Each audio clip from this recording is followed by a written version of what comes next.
मित्रों नमस्कार। अभी शिक्षा विभाग में ट्रांसफ़र का मसला चल रहा है। मसला इसलिए भी चल रहा है, जो शिक्षा विभाग के कार्यालय हैं, जिला शिक्षा पदाधिकारियों के कार्यालय से इस तरह की जब बातें होती हैं तो हमेशा उठता है कि इस बार कुछ मज़ा नहीं आया, इसलिए कि ये जो ट्रांसफ़र पोस्टिंग का मसला होता है, मामला होता है, यह बड़ा फ्रूटफुल होता है, फलदायी होता है। तो जितना फल मन करे तोड़ लो। शिक्षक तो पढ़े ही हुए हैं, चूँकि उन्हें भी लोभ है किसी को नज़दीक जाने का, किसी को वैसे जगह जाने का जहाँ सारी सुविधाएं उनके लिए उपलब्ध हैं। कोई वहाँ जाना चाहता था जहाँ पढ़ाने की ज़रूरत न पड़े, तमाम तरह की चीज़ें थीं। लेकिन बार बार ये हो रहा था कि इसमें कुछ हाथ लग नहीं रहा है। लेकिन भाई मेरे, आप जान लीजिए, जिसको लेने की आदत है ना, वो हर हाल में ले लेगा, चाहे जहाँ भी हो। अब एक छोटी सी कहानी सुन लीजिए। एक व्यक्ति था, एक पदाधिकारी था राजा के यहाँ। उसके बारे में बार बार शिकायतें आ रही थी कि वो बहुत बड़ा बेईमान है, हर जगह रिश्वत लेता है, ठगी करता है। तो राजा ने कहा कि इसको ऐसे जगह कहीं भेज दिया जाए जहाँ इसके लिए कोई उपाय न हो।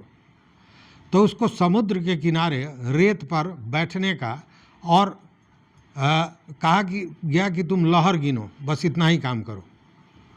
तो वो व्यक्ति बहुत चालबाज था, पहुंच गया लहर गिनने।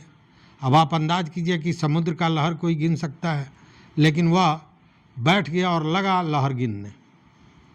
इसी बीच वहाँ से जहाज़ गुजर रहा था, उसने जहाज़ को रोक दिया, कहा कि नहीं, राजा का ऑर्डर है कि मुझे लहर गिनना है, इसलिए तुम जब जहाज़ पार कराते हो तो ये लहर टूट जाता है, मेरी गिनती खराब हो जाती है, इसलिए जहाज़ को उधर ही रोक के रखो।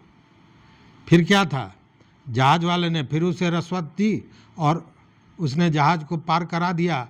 लहर तो लहर है, टूटते रहेगा, आते रहेगा, जाते रहेगा। उसी तरह जब ट्रांसफ़र पोस्टिंग में नहीं हुआ तो लहर गिनने वाले तो बहुत हैं, तो उन्होंने अपना काबिलियत दिखा दिया, अपनी होशियारी दिखा दी। लेकिन चोरी तो चोरी है, कभी न कभी पकड़ी जाती है। और वैसा ही हुआ नालंदा जिला के जिला कार्यक्रम पदाधिकारी माध्यमिक शिक्षा के साथ।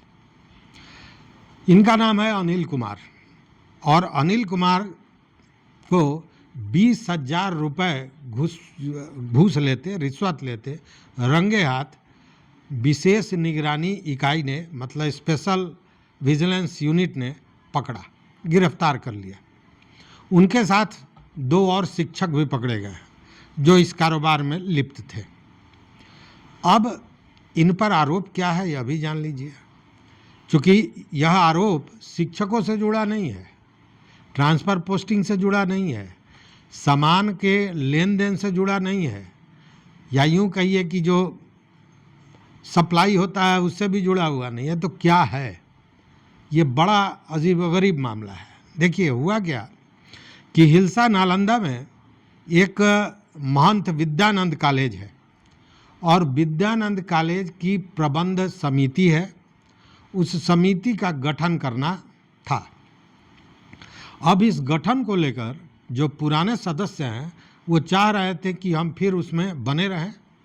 चूँकि ये जब प्रबंध समिति का गठन होता है तो कोई ज़रूरी नहीं है कि वही व्यक्ति दोबारा है, अच्छे आदमी को इसलिए उसमें रखा जाता है कि उस संस्थान का विकास हो। अब इसके लिए बाज़ाब्ता उन्होंने कहा कि मुझे 20,000 घूस मिलेगा तो मैं पुराने लोगों को रखूँगा। सब कोई घूस देकर सब काम नहीं करता है, अच्छे लोग भी हैं, घूस नहीं लेने वाले तो ऐसे लोग भी हैं जो घूस नहीं देने वाले हैं, मतलब लालची किस्म के नहीं हैं। क्योंकि जब लालच होगा, जब लालची आदमी होगा तो भी घूस देगा, और दूसरा लालची तो लेने के लिए बैठा ही हुआ है। तो वहाँ के जो महंत विद्यानंद कॉलेज के प्रबंध समिति के सदस्य और रोकड़पाल थे नरेंद्र कुमार, उन्होंने स्पेशल विजिलेंस यूनिट को इसकी शिकायत की। उन्होंने सारी बातें बताई कि प्रबंध समिति में फिर नाम देने के लिए 20,000 रुपये का डिमांड किया गया। जब यह शिकायत एसबीयू को मिली तो उसने पूरे मामले की जांच की और जब मामले का सत्यापन किया गया तो उसी क्रम में बाज़ाब्ता डीपीओ अनिल कुमार ने यह कहा कि जब तक 20,000 रुपया नहीं मिलेगा समिति का गठन नहीं होगा। अब बात तो तय हो गया कि ये लेने वाले हैं, मतलब आरोप सिद्ध हो गया कि बात सही है। अब जो वहाँ के डीएसपी हैं एसबीयू के एके झा, तो उन्होंने पूरी योजना बनाई और टीम पूरी तरह निगरानी कर रहा था। जैसे ही ये लोग पहुँचे वो राम बाबू हाई स्कूल के पास जो हिलसा बाज़ार में है, वहाँ पे डीपीओ और उन डीपीओ के साथ जो अस्थामा प्रखंड में एक तरवन्नी प्राथमिक विद्यालय है उसके शिक्षक संजय कुमार और एक अन्य शिक्षक संजय भारती, ये तीनों लोग पहुँचे। लेन देन में सब कोई शामिल थे और जैसे ही रिश्वत का माल मतलब 20,000 रुपया अनिल कुमार के हाथ में पड़ा कि निगरानी ने उनको अपने हत्थे ले लिया, पकड़ लिया, गिरफ्तार किए गए। वो दोनों शिक्षक भागने का प्रयास किए, उनको भी पकड़ लिया गया। अब ये तीनों निगरानी के हत्थे चढ़ चुके हैं। अब इन पर बाज़ाब्ता भ्रष्टाचार निवारण अधिनियम के तहत कार्रवाई चल रही है, पूछताछ चल रही है। तो कहने का मतलब यह है कि एक तो भ्रष्टाचार कितना इसका जड़ गहरा बैठा हुआ है वो आप देख रहे हैं, और जब मुख्य धारा से पैसा मिलना मुश्किल हुआ तो तरह तरह का जो काम है, हालांकि प्रबंध समिति के लिए पैसा का लेन देन ये ऐसा होता नहीं है, क्योंकि प्रबंध समिति में वैसे ही लोगों को रखा जाता है जो जागरूक हों, पढ़ने पढ़ाने के जागरूक हैं, जो विद्यालय का या उस संस्थान का या कॉलेज का बेहतर कर सकते हैं, उसकी निगरानी कर सकते हैं, उसका संवर्धन, उसका विकास कर सकते हैं, ऐसे लोगों को रखा जाता है। लेकिन यहाँ तो मामला अपने संवर्धन का था, अपने पास पैसा कैसे आए, और इसी में ये जो डीपीओ हैं माध्यमिक शिक्षा ये धरे गए हैं, इनके साथ 2 शिक्षक भी पकड़े गए हैं।